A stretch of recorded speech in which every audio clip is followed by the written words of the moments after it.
Oi, tudo bom, povo? Espero que todos estejam bem. Hoje, na nossa aula, a gente vai falar sobre fenômenos ondulatórios. Na semana passada, na semana não. Na aula passada, a gente falou sobre as ondas, as características das ondas, comprimento de onda, frequência, amplitude, velocidade, equação fundamental das ondas, V igual a lambda vezes F, equação que vale para qualquer onda. E agora, na aula de hoje, então, a gente vai falar sobre os fenômenos que acontecem com as ondas. Então, basicamente, um apanhado geral de todos os fenômenos vocês vão conhecer aí até o final da aula de hoje, tá bom? Então, a primeira coisa que pode acontecer com as ondas, pessoal, é reflexão, ou seja, eu tenho aqui um exemplo, ondas luminosas, tá? Ondas eletromagnéticas de luz visível, por exemplo, emitidas por uma lanterna. Essas ondas luminosas, então, atingem a superfície de separação aqui de um meio, pode ser uma parede, pode ser uma superfície de um lago, pode ser qualquer coisa, um espelho, inclusive, né? Então, bate nessa superfície e retorna. Então, a onda atinge a separação de dois meios e retorna ao meio inicial, né? Tava no ar, passou na superfície de separação aqui, retornou para o ar, ou seja, ela refletiu, tá bom? Então essas ondas refletidas, aqui tem um outro exemplo com laser, né? Um feixezinho de laser, atinge a superfície de separação de um espelho, retorna aqui para o ar, então atinge a superfície e volta. Tá bom? Pessoal, a reflexão ela não altera nenhuma característica das ondas, porque a velocidade das ondas depende do meio em que ela se propaga. A gente viu isso na aula anterior. Então, se eu tenho uma onda se propagando no ar, que bate numa superfície de separação e volta, a velocidade é a mesma porque ela continua no mesmo meio. O comprimento de onda também não muda, a frequência também não muda, então as características das ondas que refletem não são alteradas, tá bom? Aqui a gente tem um exemplo que acontece em cordas, ó. Então tem um pulso se propagando aqui para a esquerda, então chacoalhei a onda, ela atinge aqui a superfície de separação, ó, que está presa aqui na parede, e o pulso retorna. Então aqui outro exemplo de reflexão que acontece numa corda, né? Outro exemplo onde a gente pode ter o fenômeno. E aí, pessoal, aqui no lado da direita é a mesma coisa, né? Então, um pulso vindo para a esquerda atinge a superfície aqui de encerramento, a superfície de separação e retorna. Também reflexão. Só que quando a gente está falando de cordas, né, as extremidades das cordas ser fixa ou solta, como aqui um anelzinho que pode se mover por uma haste, né, a gente tem reflexão um pouquinho diferente. Nesse caso aqui, as ondas que refletem numa corda com extremidade fixa, elas invertem a fase, ó. O pulso estava para cima, agora o pulso está para baixo. Isso se chama inversão de fase. Aqui, se a corda tem a extremidade solta, tá? Ela reflete sem inversão de fase. O pulso estava para cima e o pulso continua para cima, se propagando para o outro lado. Então é bom ficar ligado aí nas cordas fixas e soltas quando a gente está falando de reflexão que acontece nelas, tá bom? Outro exemplo que é muito comum no nosso dia a dia, quando a gente fala de reflexão de ondas, é um exemplo que acontece com a reflexão do som, que gera o famoso eco, né? Então a gente está numa sala vazia muito grande, ou vai na beirada de uma caverna, bate palma, em seguida a gente ouve a palma que a gente bateu de novo, né? O famoso eco, eu ouço o mesmo som novamente, então a gente tem um eco clássico. Pessoal, o eco ele é consequência da reflexão sonora. O som é uma onda e pode refletir, da mesma forma que a luz é uma onda e pode refletir, tá? Então eu bato uma palma aqui, o som se propaga para todos os lados, mas aqui tem um obstáculo, por exemplo, o fundo da caverna. Então o som vem, atinge a superfície de separação, retorna, refletiu. Tá? E aí eu posso ouvir então o som duas vezes, né? O primeiro som da palma que eu bati e o segundo é o som refletido, que bateu lá no fundo da caverna, e aí eu ouço, né, novamente esse som. Pessoal, exemplo clássico com eco é, se a velocidade do som no ar é 340 metros por segundo aproximadamente, que a gente também já viu na aula anterior, qual é a distância mínima do obstáculo para que ocorra eco, ou seja, para eu ouvir o som novamente? Então ele quer saber esse L aqui, ó. Tá? A que distância eu tenho que estar do fundo da caverna para poder ouvir o eco da palma que eu bati. Gente, aí aqui tem uma informação camuflada que é bom a gente saber. O ser humano, para ele perceber dois sons distintos, esses dois sons têm que estar separados no tempo em pelo menos 0,1 segundo. Tá? Então, eu só vou ouvir a minha palma novamente se o som refletido atingir o meu ouvido no mínimo 0,1 segundo depois que eu bater a palma e ouvir o primeiro som direto da minha palma, tá bom? Isso é legal de saber. Então, se eu botar meu ouvido debaixo da água, é a mesma coisa. Meu ouvido tem que ouvir 0,1 segundo de diferença para perceber dois sons. Só que a velocidade do som na água é diferente da velocidade do som no ar. Então, a distância vai ser diferente, tá? Mas vamos com calma. Então, a velocidade do som no ar é 340 e eu preciso que esse som refletido leve no mínimo 0,1 segundo para bater lá no fundo e voltar. Pessoal, que equação a gente pode usar aqui que a gente viu na aula anterior? O que a gente está relacionando? Velocidade do som e distância, né? Deslocamento dele, ó, uma distância que ele bate e volta. Então, sempre que a gente relaciona velocidade e deslocamento, lembra da equação mais básica aí da física que a gente logo aprende em mecânica, que é o famoso ΔX, ΔT, ou ΔS, ΔT, tanto faz. Então aqui, ó, quanto a onda se deslocou e o tempo que levou, e a velocidade da onda.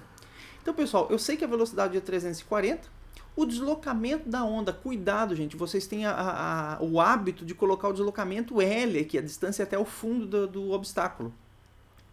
Não é, porque o som precisa ir, refletir e voltar. Então, a distância total que ele percorre é o dobro de L, tá? L na ida, L na volta, quando a gente fala em reflexão. E o tempo que eu quero, aí sou eu que estou exigindo, eu quero que o tempo seja no mínimo 0,1 segundo. Tá? Para eu poder ouvir o eco, né? Ouvir o som novamente. Então, se a gente trocar esses dados aqui, ó, a velocidade fica 2L, ida e volta, dividido por ΔT. A velocidade é 340, velocidade do som no ar, 2L, ida e volta, e o tempo mínimo que eu preciso para ouvir o eco, 0,1 segundo. Aí esse 0,1 pode vir para cá multiplicando, ele está aqui dividindo, vem multiplicando, fica 340 vezes 0,1, que é 34, e o 2 que está aqui multiplicando L, desce dividindo, e aí vai ficar 17, né? Então a gente chega que o L tem que ser 17 metros ou mais, porque quanto mais longe ela estiver, mais demora para o som voltar para o meu ouvido. Então, pessoal, o meu L para ter reflexão é no mínimo 17 metros, dali para frente. Tá? Então, essa é a grande questão, grande resposta aí para o ar. Tá? Para o ar. Então, o L tem que ser maior ou igual a 17 metros para eu ouvir a repetição do som. Se o L for menor que 17, o fenômeno que acontece é reverberação, tá? É difícil colocar em palavras um fenômeno que acontece sonoro, mas se vocês já foram numa sala vazia, assim, com menos de 17 metros entre as paredes, fica uma sensação meio ruim, parece que o som não vai embora. Você fala e parece que um prolongamento daquilo que você fala.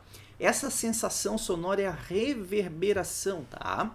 Que é diferente do eco. O eco a gente ouve o som de novo, ouve o som duas vezes. A primeira vez na hora que bate a palma e o eco na hora que retorna. A reverberação a gente não ouve o som de novo, porque não tem a distância mínima. Então fica só uma sensação de prolongamento do som, que é a reverberação, tá? Pessoal, cuidado. Se isso aqui fosse feito na água, então eu apito uma sirene, por exemplo, do lado do meu ouvido embaixo da água. Qual a distância para acontecer o eco? É a mesma forma de fazer, tá? Ida e volta, L, L, fica 2L, o tempo 0,1 segundo, porque é o ouvido do ser humano, mesma coisa. Só que daí a velocidade não seria 340, porque é a velocidade do som no meio a ser considerado. Então, se você quiser reflexão na água, eco na água, por exemplo, aí a velocidade aqui é a velocidade do som na água. Então só falo isso porque vocês não tem que decorar esses 17 metros, tá? Vocês têm que fazer as continhas mesmo. Então lembrar que o ouvido humano precisa de 0,1 segundo, e aí no vestibular e tal, ou no Enem você faz a conta ali, ΔX, ΔT, 2L dividido 0,1, bota a velocidade. Então você consegue entender o que está acontecendo sem precisar decorar esse valor de 17 metros. Tá beleza? Gente, a reflexão do som tem umas aplicações muito interessantes. Por exemplo, o sonar de navio, que faz todo o mapeamento do relevo do fundo da água. Como é que ele sabe, né, se aqui é mais profundo, aqui é mais raso, porque está num pico de uma montanhazinha ali no fundo do mar? Então, como que ele sabe disso? Por onda sonora. Então, ele joga uma onda sonora, bate lá no fundo do mar e retorna. O sonar mede justamente o tempo para ir e voltar. Tá? E aí esse mede o tempo do som para ir e voltar a partir do tempo e a velocidade do som na água, nesse caso, V igual a ΔX, ΔT, o ΔX é L mais L. Se eu tenho o tempo, porque o sonar mede o tempo, ele consegue determinar o L. E aí, se ele consegue determinar o L, ele sabe a que distância tá o fundo do mar ali e vai mapeando, né, o relevo do fundo do mar. Carro, o sensor de estacionamento do carro é a mesma coisa, tá? Geralmente é uma ondinha de ultrassom, por isso que a gente não ouve. Esse som bate lá no obstáculo e volta, o sensor mede o tempo para o som ir e voltar, e aí se ele mede o tempo, ele sabe a que distância tá usando V igual a ΔX, ΔT, e sabendo a velocidade aí do som no ar, tá? Então, a partir do tempo de ida e volta, a gente sabe a distância. E sabendo a distância, a gente sabe o tempo, então a questão pode envolver tanto a ida quanto a volta, tá? Então, os sensores de estacionamento, outro exemplo de reflexão. Aqui mais né? Uma imagem de natureza bonitona, ó.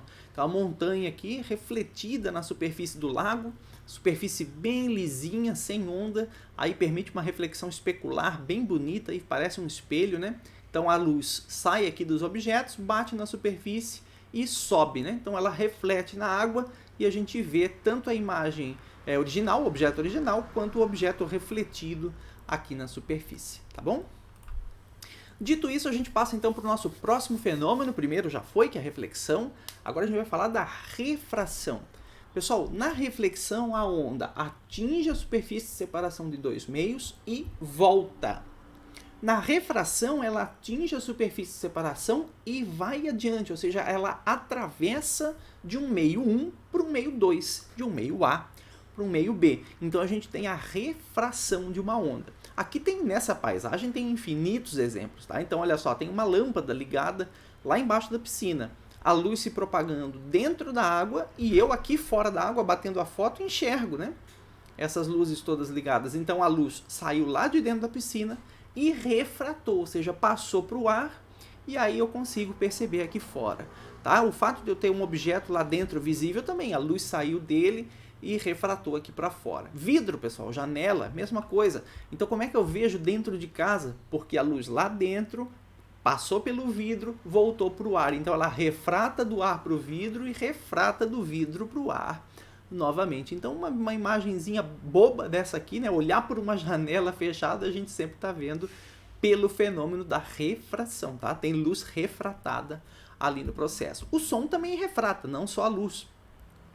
Quem já esteve numa festa na piscina sabe, abaixa a cabeça no fundo da água, você ainda consegue ouvir a pessoa conversando lá fora, né? Ou ouvir o som tocando, a música. Por quê? Porque o som também refrata, vindo de fora para dentro da água também é refração. Então, qualquer onda pode refratar, vem na superfície de separação e atravessa. Cada vez que ela atravessa para outro meio, isso se chama refração, tá?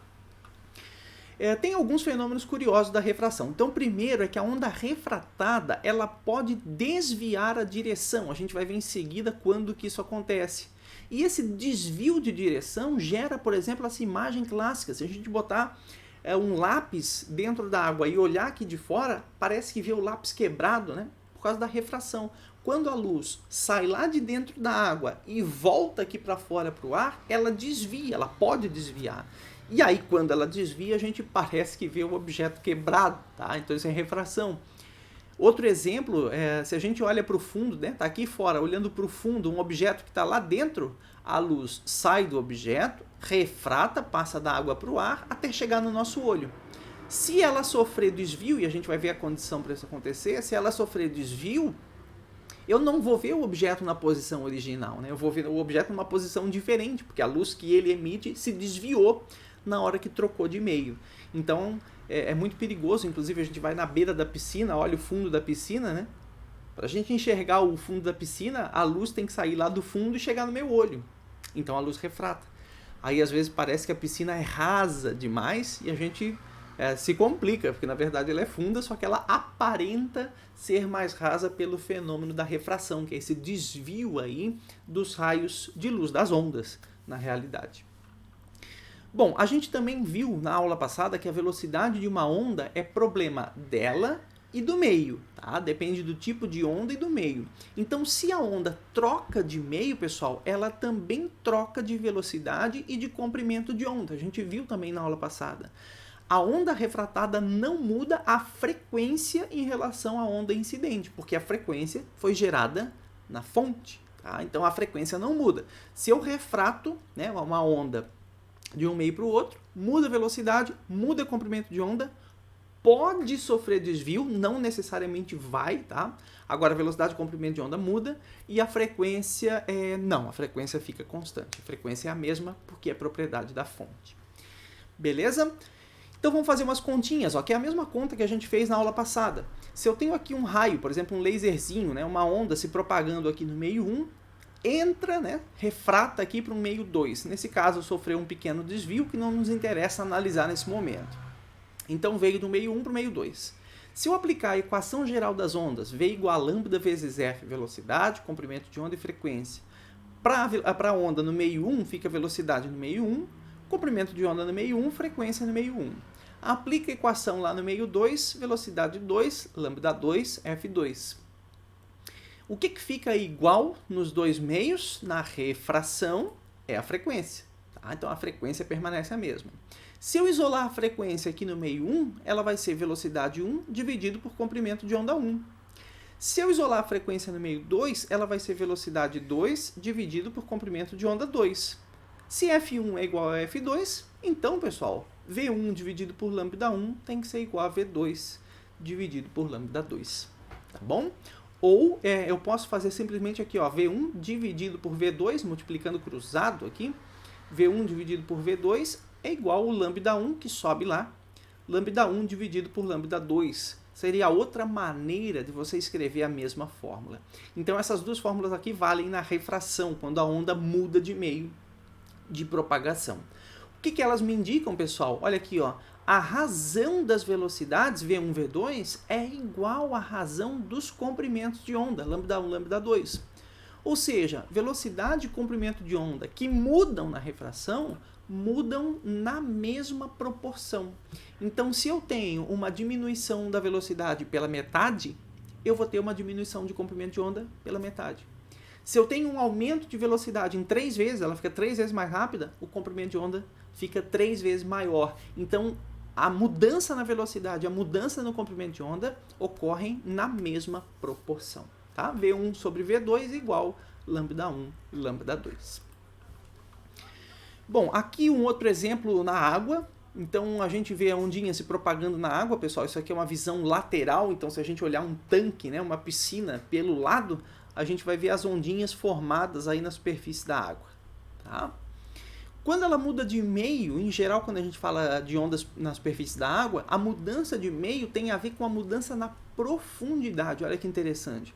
Então, se a onda sai lá de uma região mais profunda e vem para uma região mais rasa, ela sofre refração. Pode ver aqui o comprimento de onda. Ó. O comprimento de onda aqui é a distância entre duas cristas, tá, pessoal? A gente viu na aula passada, só para lembrar. Então, o comprimento de onda aqui é maior que o comprimento de onda aqui. Então, se teve uma mudança de comprimento de onda, teve refração associada a essa onda. Tá? Uma outra curiosidade que a gente pode falar, aproveitando a oportunidade, do meio mais fundo para o meio mais raso, o comprimento de onda diminuiu, certo? Ó, comprimento de onda maior, comprimento de onda menor. O que aconteceu com a velocidade? Eu poderia perguntar isso, poderia ser uma questão que mostra essa figura e diz, e o que acontece com a velocidade? Aí você lembra do que a gente acabou de falar. Velocidade e comprimento de onda mudam na mesma proporção. Então, se a onda vai do meio mais fundo para o meio mais raso e diminui o comprimento de onda, então ela também diminui a velocidade. Tá? E se ela vai do raso para o fundo, aí é o contrário. Ela aumenta o comprimento de onda e aumenta a velocidade. Tá? Gente, outro ponto importante que a gente vai ter que falar aqui, que vai aparecer em várias figurinhas aí de ondulatória, seja em questões ou até aqui na própria aula mesmo. Olha só, se a gente vê essa situação de cima, uma visão superior, é muito comum a gente ver essas barras aqui, tá? Pessoal, vamos lá. Essas barras não é que a onda está se propagando de baixo para cima aqui. Isso aqui é a visão de cima. Então, cada uma dessas listras que a gente desenha aqui, elas equivalem a uma crista. Tá? Ó, uma crista, uma crista. só que visto de cima, então a gente só vê as linhas das cristas das ondas. Então a gente vendo de cima vai ver que as cristas estão mais afastadas, ó, à medida que a onda se propaga aqui para a direita, e aí quando chega na região mais rasa, as cristas se aproximam. Então essa distânciazinha entre duas cristas aqui, se você precisar alguma vez em alguma questão, é um comprimento de onda. Tá? Então lembra que a visão lateral seria assim, e a visão de cima a gente costuma representar as cristas por essas linhas. Então as linhas mais próximas significam cristas mais próximas, comprimento de onda reduzido, tá bom? E linhas mais afastadas, comprimento de onda maior, cristas mais afastadas. Então cuida que essa visão é muito interessante aí, vai aparecer várias vezes. Tá, outra coisa, aqui ó, a gente percebe que a onda não sofreu desvio na refração, né? A incidência dela aqui é para a direita, então ela está vindo aqui para a direita, e a superfície de separação aqui do raso com fundo é vertical. Então a propagação é horizontal, aqui para a direita, e a superfície é vertical. Que ângulo tem aqui entre a separação e a propagação? 90 graus. Cada vez que isso acontece, a onda não sofre desvio. Essa é a condição para não ter desvio na refração, tá? Então, as ondas que incidem perpendicularmente à separação dos meios não sofrem desvio. Agora, olha aqui, ó, se a minha propagação não é perpendicular à separação entre o raso e o fundo, olha aqui, ó, aí a onda desvia um pouquinho a direção. Tá? Então, essa é a condição para ter desvio ou não. Se a onda incide perpendicularmente à separação dos meios, não desvia, mas refrata, tá, gente? Refração é mudança de meio, então ela refrata, só que ela não desvia. E se a incidência não é perpendicular, aqui como esse exemplo, aí ela desvia, refrata e também desvia. Gente, de novo, olha aqui, ó, aqui só tem a figurinha de cima, tá? Então vou chamar a atenção, essas linhas contínuas aqui são as cristas, então as linhas das cristas. Comprimento de onda aqui maior e aqui comprimento de onda menor. Aqui a propagação é para a direita, aqui a propagação é um pouquinho diagonal para baixo também. Então elas vêm descendo, tá? O sentido da velocidade delas vem descendo um pouquinho. Então é muito importante entender esses desenhos de cima, tá? Do que está acontecendo aí com as ondas. Beleza, olha aí um exemplo, ó, um exemplo real. Então aqui no mar, olha lá é o fundo, aqui é o raso, né? Eu não sei se vocês conseguem perceber, mas as ondas, à medida que elas vão chegando aqui no raso, elas vão sofrendo um pouquinho de desvio, elas estão tendendo a vir direto aqui para a praia, enquanto aqui elas estão bem diagonais, então elas vêm sofrendo refração e desviando aqui em relação ao raso. Tá? Então, um exemplo clássico de refração.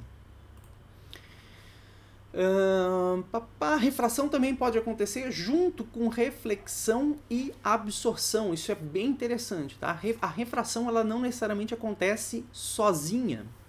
Eu posso ter uma parte da energia da onda refletida, ou seja, bate na superfície e volta, e eu posso ter uma parte da energia da onda refratada, ou seja, bate na superfície e atravessa para o outro meio. Então, um exemplo clássico com cordas que as questões costumam comentar é assim, ó. Olha só, esquece o resto, olha só aqui. Então, eu tenho um pulso incidente numa corda fina, tá? Vindo aqui para a direita, com velocidade VA, velocidade na corda A. Ela vai atingir a superfície de separação com outra corda, e o que vai acontecer? Uma parte da energia pode refratar, ou seja, o pulso incidente agora está caminhando lá na corda B, com velocidade VB, comprimento de onda lá da corda B. Veja, a velocidade de comprimento de onda muda, tá, pessoal? Então ela vai lá para a corda B refratada. Mas, ao mesmo tempo, uma parte da energia desse pulso pode bater na superfície de separação e voltar para a própria corda A. Então ela transmite uma parte, né, refrata uma parte e reflete uma parte da energia também. Pessoal, aqui é interessante, ó, como a corda de incidência, a corda A, é menos densa, né, ela é mais fininha que a corda B, essa reflexão acontece com inversão de fase. É como se fosse a corda fixa, que a gente viu ainda há pouco. Então, a onda refletida inverte a fase, porque está indo do meio menos denso para o meio mais denso, ela tenderia a ir para o meio mais denso, então a parte que reflete inverte a fase. Tá? Então aqui, e o que reflete vem na mesma velocidade que a velocidade só depende da onda e do meio, a gente já falou isso várias vezes, tá? E a refratada vai com outra velocidade e outro comprimento de onda. Pessoal, aqui na figura da direita é a mesma coisa, um pulso incidente pela corda B agora, atinge a superfície de separação, pode ter uma parte refratada, uma parte refletida, tá? Só que agora a parte refletida, como a onda tendia a ir do meio mais denso para o meio menos denso, a reflexão é sem inversão de fase, tá? Então a parte que reflete volta para cima com a mesma velocidade inicial, mesmo módulo da velocidade, e a parte refratada muda a velocidade, muda o comprimento de onda, vai lá para outra corda que agora é a corda A. Tá bom? Então, sisteminha clássico aí que eles costumam perguntar envolvendo cordas e refração, tá bom? Dito isso, a gente vai agora para a difração, nosso terceiro fenômeno que a gente está vendo aí. Pessoal, a difração ela acontece quando eu tenho uma onda que atinge, por exemplo, uma fenda, um buraquinho, ou então atinge um obstáculo, como uma parede, um muro, tá? Então ela atinge um obstáculo no meio do caminho. As ondas elas têm a propriedade de conseguir se espalhar através do furo ou através do obstáculo. Esse fenômeno de se espalhar atrás do furo ou atrás do obstáculo é chamado difração. Tá? Então olha a figurinha de cima de novo que a gente acabou de ver. Ó. Essas linhas aqui são as linhas das cristas, tá? E a onda está vindo aqui para a direita. Então a onda vem vindo, aqui são as linhas das cristas, a distância entre as cristas é um comprimento de onda, só para de novo chamar a atenção de vocês. E aí o que a gente vê? Tem uma fenda no meio do caminho e a onda acaba se propagando para vários lados atrás da fenda. Fenômeno da difração. Então ela se espalha atrás da fenda ou atrás de um obstáculo. Tá bom? Então bota uma parede, as ondas vêm vindo aqui para a direita e elas depois do obstáculo se propagam aqui, atingindo a parte de trás do obstáculo. Então um fenômeno da difração. Tá bom? Aí vocês vão dizer, tá, mas a difração sempre acontece? Ela só acontece de forma eficiente, tá, pessoal? Quando a distância d é menor ou aproximadamente igual ao comprimento de onda. Então, quem é a distância d? A distância, o tamanho, né? O tamanho ou da fenda ou do obstáculo. Então, o tamanho da fenda do obstáculo é a distância d. E o lambda, como a gente já viu, é a distância entre duas cristas. Aqui na visão de cima, tá? Seria a distância de uma crista até a outra, aqui o comprimento de onda. Pessoal, olha essa figurinha aqui de cima, né? A distância d é um pouquinho menor, tá? Que o comprimento de onda. Então, a difração é bem intensa, ela se espalha bem ali atrás da fenda. Aqui na figura de baixo, não, olha só, a distância d é bem maior aqui que o comprimento de onda. Então, tem difração, tá? Ela vem um pouco aqui para trás, mas tem um monte de região que não é atingida pela onda, ou seja, a difração não é intensa, tá? Então, para a difração ser intensa e eficiente, a distância d, que é o tamanho de fenda ou obstáculo, tem que ser menor ou da ordem do comprimento de onda. Por que menor ou da ordem? Porque se for muito pequenininho também, não acontece difração de forma eficiente, tá? Então, tem que ser menor ou da ordem aí do comprimento de onda. E outra coisa é que a difração não altera as características da onda, tá? Então, a onda que tem aqui um comprimento de onda, uma velocidade, depois da difração continua tendo mesmo comprimento de onda, mesma velocidade. Aqui também, tá?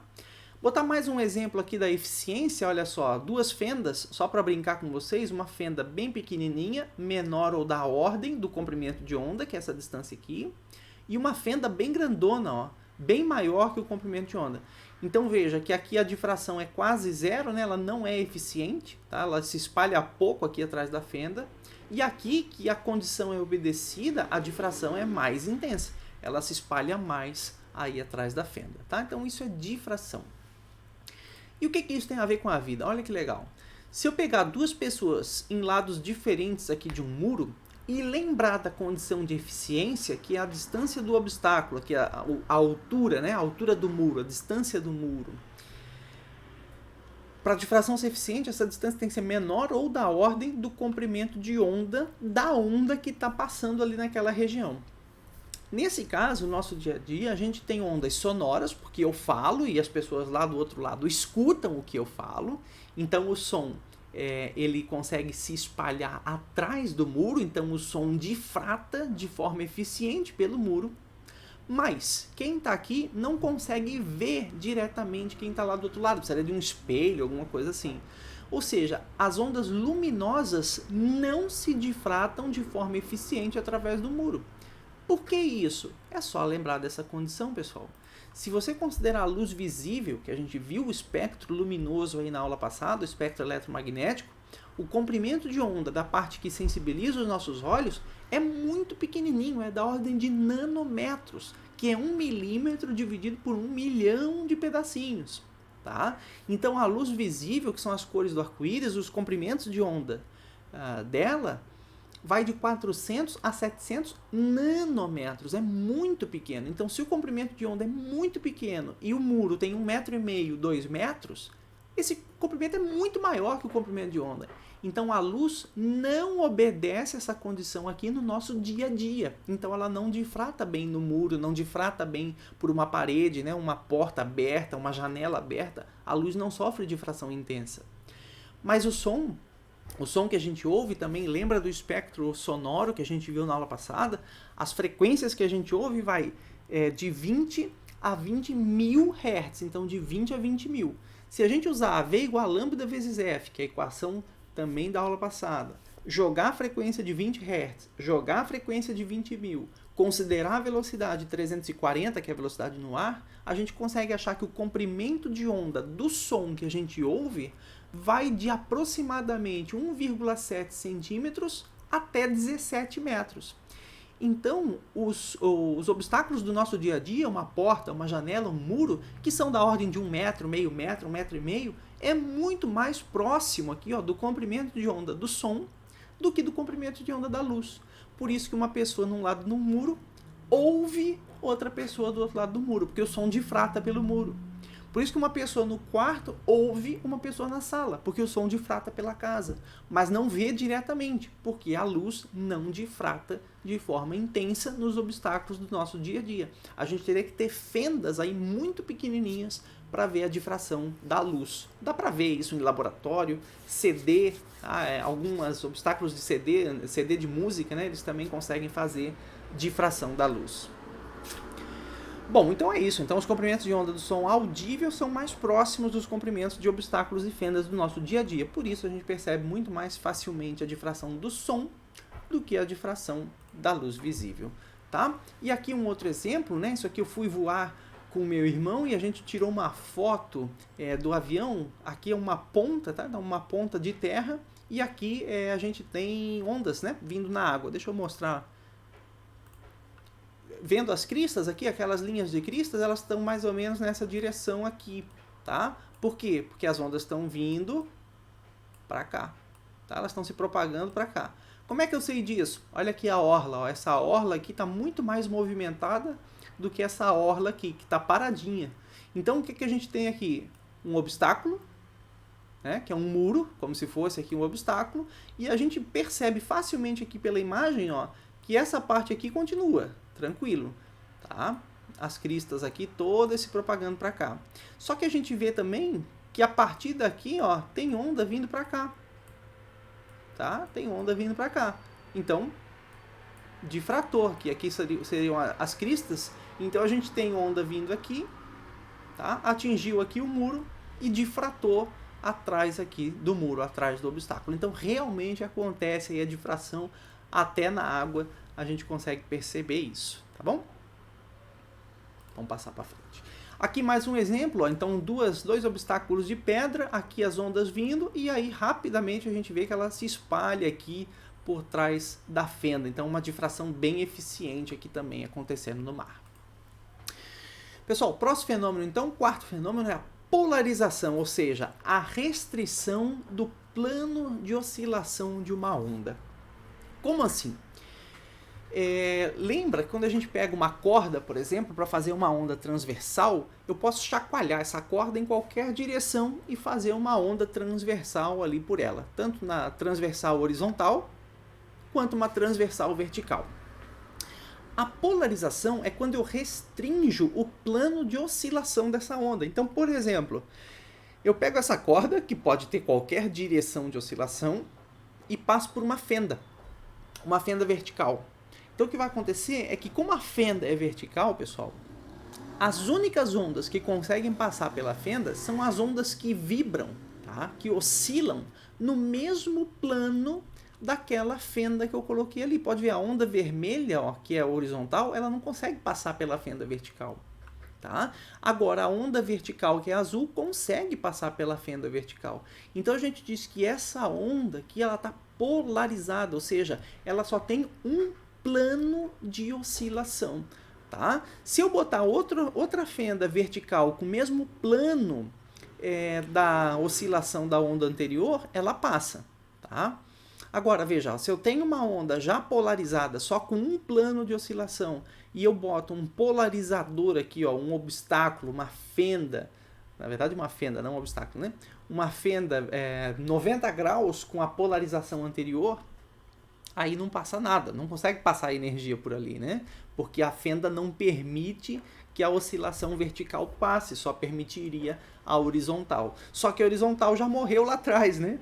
Já morreu nessa primeira fenda polarizadora, então aí aqui não sobra nada para passar. Então, gente, no fundo a polarização é assim, ó.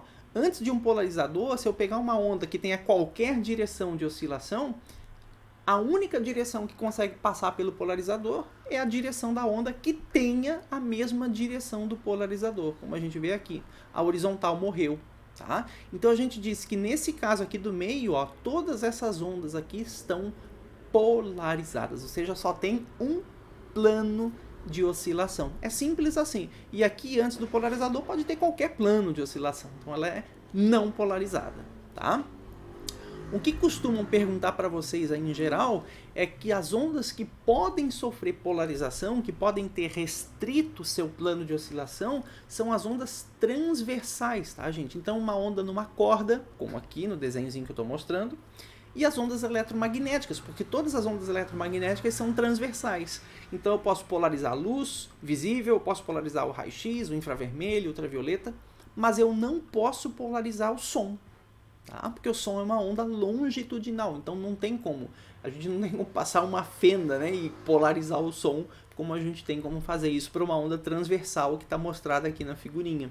Então ondas longitudinais não são polarizáveis, tá certo? A gente só consegue restringir o plano de oscilação de uma onda transversal. Então aqui tem um exemplo, isso aqui é um filtro de fotografia, um filtro polarizador. Então a gente vê que aqui tem muito reflexo na superfície da água, tá bem claro, né? E a fotografia tirada com o filtro, ela elimina uma parte desse reflexo, porque tem um fenômeno curioso que é quando a onda reflete, existem alguns ângulos de reflexão de uma onda que geram polarização, no caso da luz.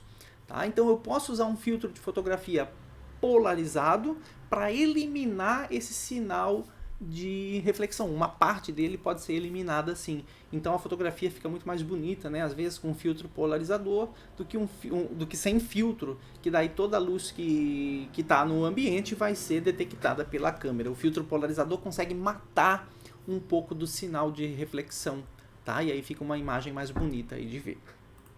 Outro exemplo, onde a polarização é usada também no nosso dia a dia, é o caso clássico do cinema 3D, tá, pessoal? Para a gente conseguir ver uma imagem tridimensional, o que faz com que a gente veja uma imagem tridimensional é o fato de que a gente tem dois olhos. Então, a imagem que um olho percebe do mundo é um pouquinho diferente da imagem que o outro olho percebe do mundo. E isso acontece porque eles estão deslocados aqui de uma certa distância entre um e outro. Tá? Então, para a gente conseguir ver uma imagem no cinema e essa imagem aparecer 3D, a tecnologia do processo tem que fazer com que o meu olho direito veja uma imagem levemente diferente da do meu olho esquerdo. Quem já tirou óculos no cinema 3D já reparou que lá na tela são projetadas duas imagens. E de fato é isso, uma imagem que é para o meu olho direito ver e uma imagem que é para o meu olho esquerdo ver. Tá, e como é que a gente separa com óculos? Então, uma das tecnologias de cinema 3D é considerar que as duas lentes elas têm polarizações diferentes, opostas. Então, um tem polarização horizontal, o outro tem polarização vertical. E a imagem que é projetada lá na tela, o projetor também manda isso de forma polarizada. Então, na hora que eu boto o óculos, a polarização horizontal aqui do meu olho direito, por exemplo, só vai permitir que passe polarização horizontal no meu olho direito, que é a imagem que é para ele. E mata o sinal do outro olho, por isso que o olho direito só vê a imagem do olho direito. Tá? E o olho esquerdo só vai ver a imagem do olho esquerdo, porque só vai passar a polarização que está adequada para a lente do olho esquerdo. Então a polarização é uma das tecnologias que pode ser usada para a gente separar a imagem no cinema 3D. Aqui é só uma figurinha de filtros polarizadores, só para vocês verem como realmente funciona, tá? Então são vários filtros polarizadores de direções diferentes, eles parecem escurinhos justamente porque eles matam uma parte do sinal luminoso que tenta atravessar. Então por isso que eles ficam com essa aparência escura aí, tá? Beleza. Próximo fenômeno então é a interferência. Pessoal, interferência acontece cada vez que eu tenho um encontro espacial de ondas de mesma natureza. Por exemplo, uma gotinha caiu lá, uma gotinha caiu aqui. Eu vou ter duas ondas geradas na água. O que acontece quando essas duas ondas se encontram? Interferência. Tá? Eu posso ter uma caixa de som aqui, outra caixa de som lá. O meu ouvido aqui vai receber o som das duas caixas. Então, som com som, interferência. Tá? Luz. Você vai numa festa, luzes de todas as cores se propagando no ambiente. Cada vez que uma luz encontrar outra, pode ter interferência. Vai ter, né, na real, interferência ali. Então a interferência é quando acontece encontro de ondas de mesma natureza. Essa interferência ela pode acontecer de forma construtiva ou destrutiva. Então vamos lá. Botei um exemplo de corda, tá? Para a gente poder visualizar bem facilmente o que está acontecendo aí. Então tem um pulso aqui virado para cima, se propagando para a direita. E eu tenho um pulso, tá, para cima também, se propagando para a esquerda. Vão se aproximando, encontrou. Pessoal, como os dois pulsos são para cima na corda, eles estão com a mesma fase, tá? Então significa que eu vou ter uma interferência construtiva. O efeito resultante é uma soma desses dois sinais. Então a amplitude que eu vou ter no processo de interferência é a soma das amplitudes das duas ondas. Então gera um pulso grandão aqui. Só que isso não se sustenta, tá? Porque as ondas têm a sua velocidade original, então aquela que vinha para a direita, após a interferência, continua se propagando para a direita, olha só. E aquela que vinha para a esquerda continua se propagando para a esquerda. Então essa amplitude resultante, gente, é só no momento do encontro, só no momento da interferência. Tá? Então se as amplitudes se somam, a interferência é construtiva. Acontece quando as ondas têm a mesma fase, tá? Para o mesmo lado, para cima, ou as duas para cima, ou as duas para baixo. E, gente, ó, depois da interferência, cada onda segue seu caminho como se nada tivesse acontecido. Tá? A interferência é momentânea. E a interferência destrutiva é quando as ondas têm fases opostas, uma para cima, outra para baixo, ou uma para baixo e a outra para cima. Então elas vêm vindo aqui para se encontrar, vão chegando cada vez mais próximas, e aí no momento do encontro eu vou ter uma diminuição da amplitude. Então a amplitude resultante é a subtração das amplitudes das duas ondas. Pessoal, nesse caso aqui específico, que as amplitudes são iguais, a amplitude resultante é zero. Tá? Mata a onda naquele momento, mas só naquele momento. Veja, depois cada onda, ó, segue a sua vida. Aqui vinha para a direita, continua para a direita. Aqui vinha para a esquerda, continua para a esquerda. Gente, se as ondas tivessem amplitudes diferentes, essa aqui, sei lá, 5 metros aqui para cima, essa 1 metro aqui para baixo, o resultado seria 4 metros para cima, uma menos a outra. Tá? Então, nesse caso, só aniquila, né, destrutiva total ali naquele ponto, se as amplitudes forem iguais, uma para cima, uma para baixo. Então, de modo geral, a gente diz que a amplitude resultante ela é um módulo da soma ou da subtração. Tá? Então, soma se for um caso em que as fases são iguais, subtração no caso em que as fases são opostas, uma para cima, outra para baixo. E aí, gente, as questões podem ser lazarentas, podem envolver um monte de figurinha diferente de onda, tá? Então é importante saber como que se faz aqui a brincadeira, ó.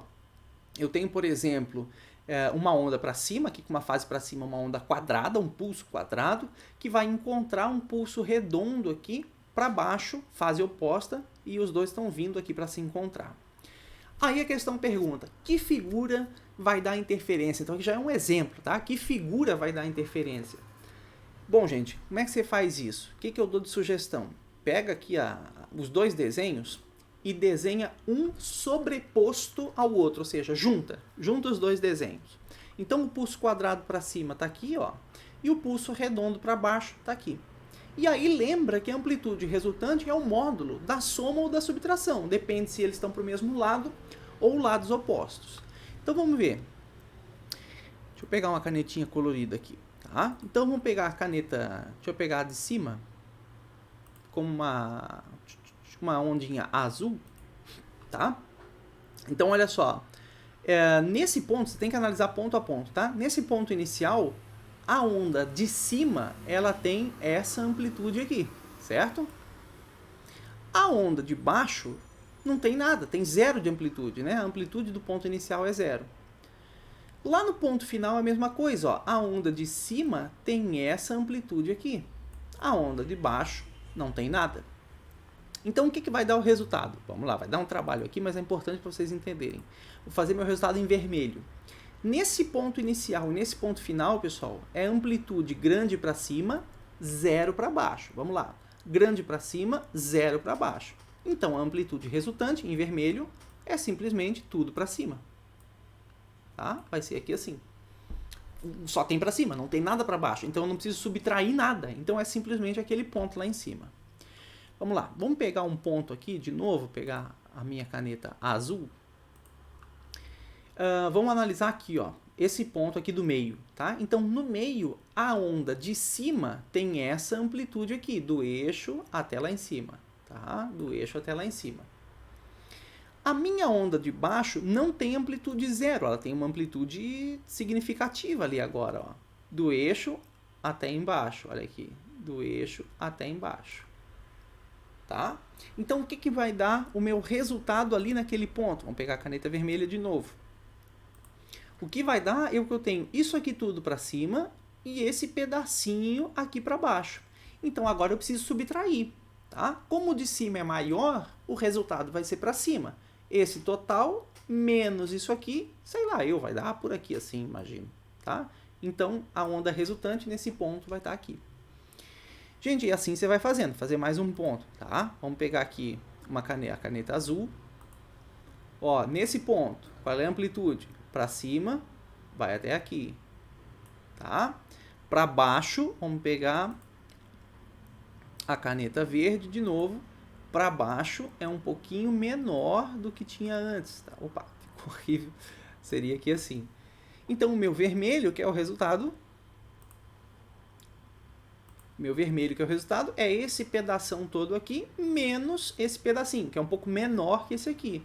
Então, se eu vou subtrair um pouquinho menor, aqui vai dar um pouquinho mais em cima, tá? Vai dar aqui assim. A mesma coisa vai acontecer lá do outro lado. Bom? Então, agora, gente, basta você ligar os pontos vermelhos, que é o resultado, ó. Então, essa corda vai ter uma interferência, ó, nesse ponto, começa lá em cima, tá? Termina lá em cima também, os pontos vermelhos aqui que a gente viu.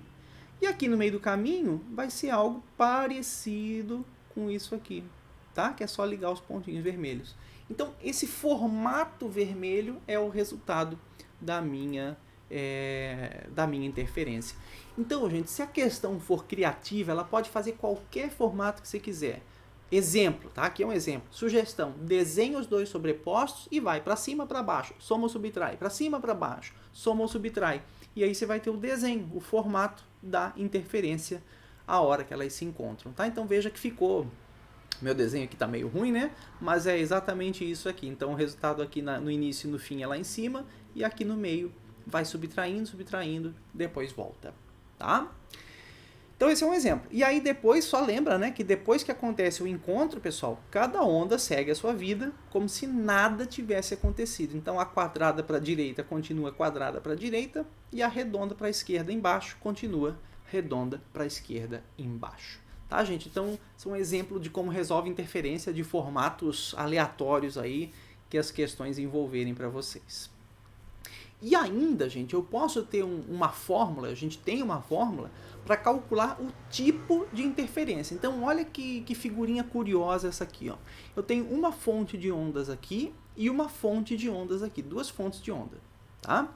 Lembra, de novo, gente, estou vendo de cima, tá? É como se fosse a superfície da água, só para vocês entenderem. Então, um gotejamento constante aqui, um gotejamento constante aqui, espalhando ondas pela água, só para vocês visualizarem a questão. E eu estou vendo de cima. Então, essas linhas contínuas, pessoal, aqui, ó, são as cristas, tá? Que vão se espalhando para todos os lados, como jogar uma pedra na água. Tá? Então, essas cristas vão se espalhando para todos os lados.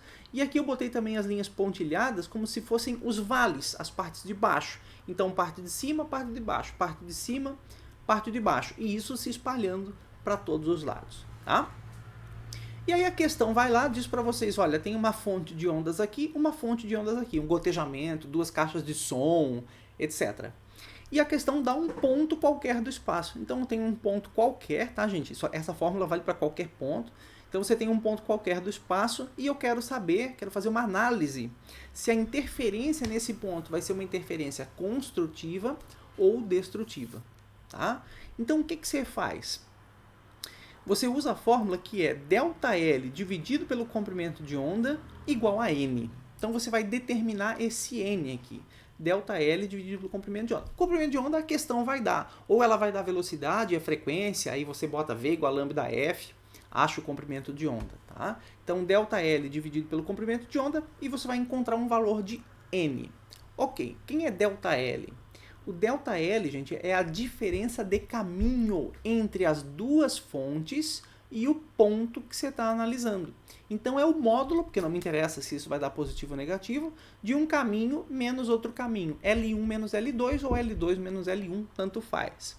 Cada um desses L's, pessoal, aqui, ó, é a distância de uma fonte até o ponto, distância de outra fonte até o ponto. Então, aqui eu tenho L1 e L2, as duas distâncias, uma menos a outra, pega o módulo, não me interessa se é positivo ou negativo, e divide pelo comprimento de onda. Você vai achar um N.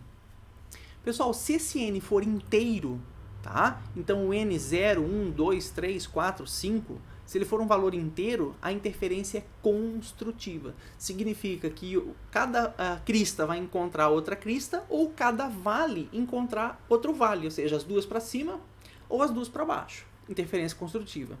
Se o N que você encontrar aqui for quebrado, 0,5, 1,5, 2,5, 3,5, aí a interferência é destrutiva. Significa que a crista de uma encontra o vale da outra, ou o vale de uma encontra a crista da outra. Tá? Então aí a interferência é destrutiva. Então, pessoal, essa é a fórmula simples para você determinar aí o tipo de interferência em qualquer ponto. Tá? Se você tiver o desenho, dá para saber mais fácil. Por exemplo, pega esse ponto aqui. Se a questão envolvesse esse ponto, nem precisa fazer conta, né? Porque eu tenho a crista, que é a parte contínua aqui da fonte da esquerda, encontrando crista, que é a parte contínua da fonte da direita. Então, esse ponto seria construtiva. Aqui também, ó, vale com vale, construtivo. Aqui, crista com crista, vale com vale. Então, aqui é tudo construtivo. Essa linha geral aqui de pontos é interferência construtiva. Agora, pega, por exemplo, vamos pegar esse ponto aqui, ó. A gente tem crista da primeira encontrando vale da segunda, interferência destrutiva, tá? Aqui, crista da segunda encontrando vale da primeira, destrutiva. Então, aí não precisa nem fazer conta, se você tiver um desenho bonito como esse. Mas se você não tiver o desenho, só tiver as distâncias, tá, pessoal? Aí é ΔL dividido por lambda, você acha o N, e com N você sabe se a interferência é construtiva ou destrutiva. Beleza? E aí, bom, aí forma essas figuras, né? Essas figuras bonitonas aqui, ó. Então, duas fontes aqui, foto real, tá? Duas fontes gotejando aí, propagando ondas. Então, a gente vai ter um tapete aí, né? De pontos de máximo, pontos de mínimo, pontos de máximo, pontos de mínimo, ou seja, interferência construtiva, destrutiva, destrutiva, que você pode calcular usando aquela formulazinha ali que a gente viu. Bem, aí existe um tipo de interferência bem curioso, que é o fenômeno do batimento, ou seja, quando eu tenho duas ondas de frequências muito próximas, caminhando ao mesmo tempo, juntas, elas se encontram, elas têm frequências muito próximas. O que a gente vai ter é um processo de interferência, que é o encontro dessas ondas, que se elas tiverem frequências próximas e não iguais, eu vou ter um resultado que é chamado batimento, tá? Então eu vou falar do som, porque o som é o exemplo mais clássico aí que a gente vai ouvir falar quando trata de batimento. Então imagina que eu tenho um som de 100 Hz, que já é audível, tá? Então um som de 100 Hz e um som de 102 Hz. E eles se encontram, eles se interferem, eles se propagam juntos. Então eu tenho um som de 100 e um som de 102. O que vai acontecer no processo de interferência é que vai ser gerado um som resultante, que não é nem 100 nem 102, mas é a média dessas duas frequências, portanto 101. E esse som resultante ele vai oscilar, cresce, some. Essa oscilação do som resultante de intensidade grande e zero, é o que a gente chama de batimento, tá? Então a frequência com que a gente percebe essa oscilação do som resultante, essa variação do som resultante, é a frequência do batimento, é a diferença das frequências dos dois sons. Então, gente, olha só, se eu tiver um de 100 e um de 102, a frequência do som que eu ouço efetivamente é 101, que é a média das frequências. Então, 100 mais 102, 202, dividido por 2, 101. Então, você ouve a frequência do som que você percebe, é a média das frequências dos dois sons, tá?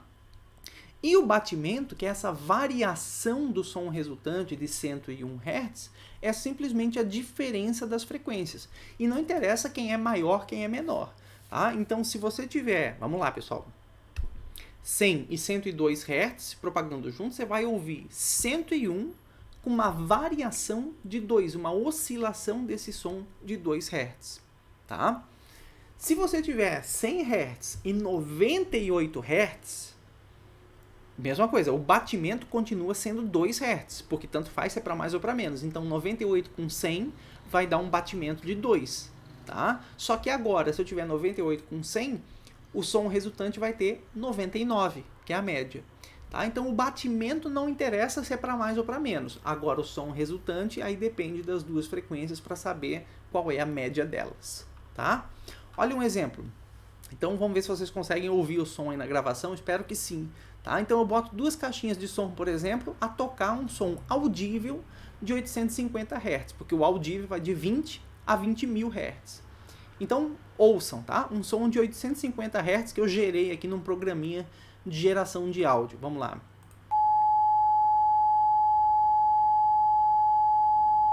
Tá? 850 Hz. Então, esse é um som de 850 Hz. Agora eu boto as duas caixinhas de som para tocar 855 Hz, as duas.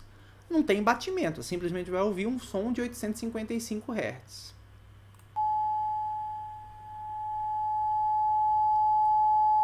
Tá? Ah, mas é o mesmo som do anterior. Não é o mesmo som. Embora as frequências são muito parecidas, por isso que a gente parece que está ouvindo o mesmo som, mas não é. Tá? Para a gente ter diferença significativa, teria que ser um 850, um 1200, aí a gente ia perceber bem clara a diferença dos sons. Mas com uma frequência muito próxima, parece que é o mesmo som, mas não é. Agora eu vou botar uma caixinha a 850 e a outra caixinha a 855, dois sons muito próximos. Pela interferência que a gente acabou de ver, vai gerar um batimento de 5 Hz. E o som que a gente vai ouvir não é nem de 850, nem de 855, mas da média deles, que é 852,5. Então esse som agora tem uma frequência resultante de 852,5 e um batimento, e aí eu quero que vocês tentem abrir bem os ouvidos aí, vocês vão ver que esse som resultante oscila. Ele cresce de amplitude zero, cresce zero, tudo vai dar tipo uma sirenezinha assim, e esse batimento vai ter 5 Hz, que é a diferença das frequências das duas fontes, tá? Então vamos ver se vocês percebem. De novo, ó, 850,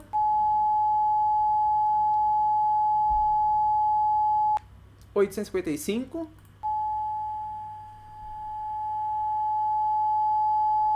e agora o batimento de 5 Hz no som de 852,5.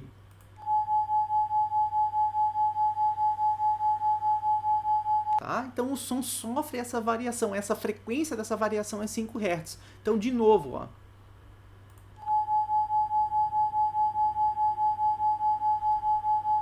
É um som mais batido, oscilando, tá? Então isso é batimento que a gente está falando aqui. tá bom? Então esse é o batimento.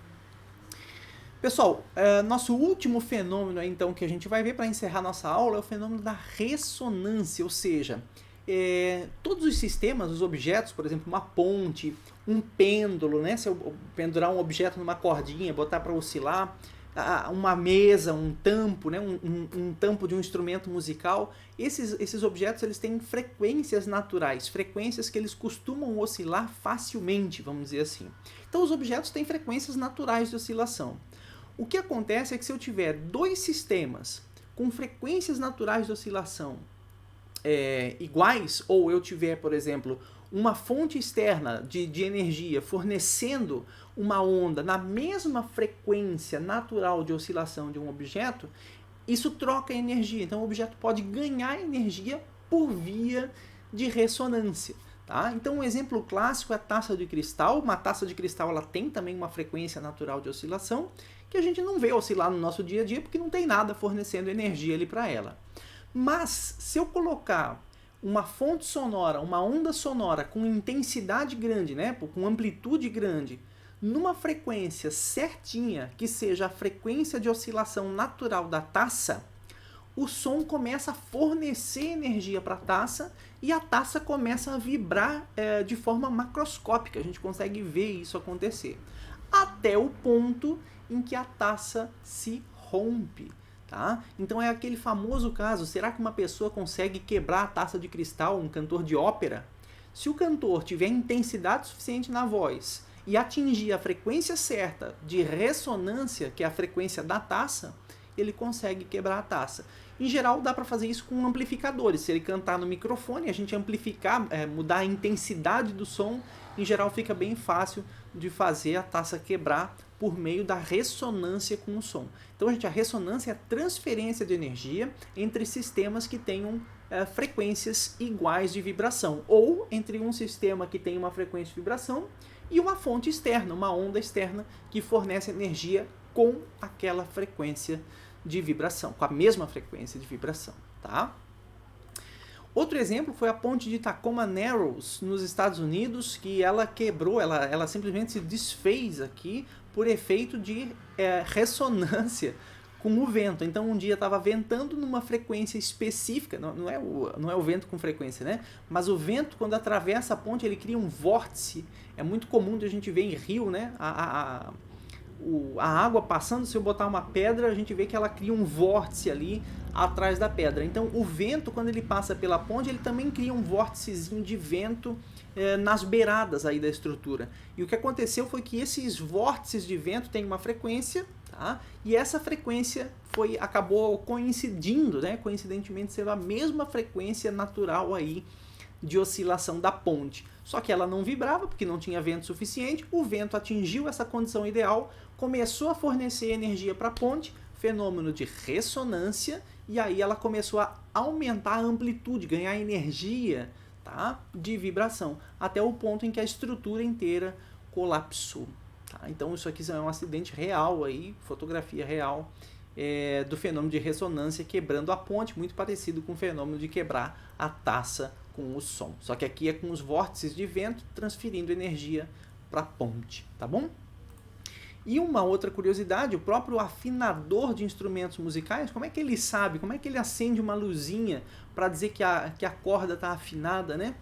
Por efeito de ressonância. Então, quando a corda toca o som na frequência que ela precisa tocar, que ela deveria tocar, isso entra em ressonância com o aparelho, fornece ali para ele energia e ele diz, opa, atingiu a frequência de ressonância, então está suficiente, não precisa mais continuar afinando o instrumento. Então esse é o fenômeno da ressonância, troca de energia entre sistemas com a mesma frequência. Basicamente é isso aí.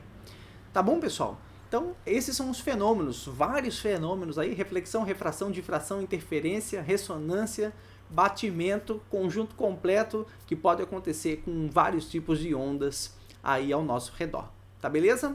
Valeu, pessoal, e até a próxima aula.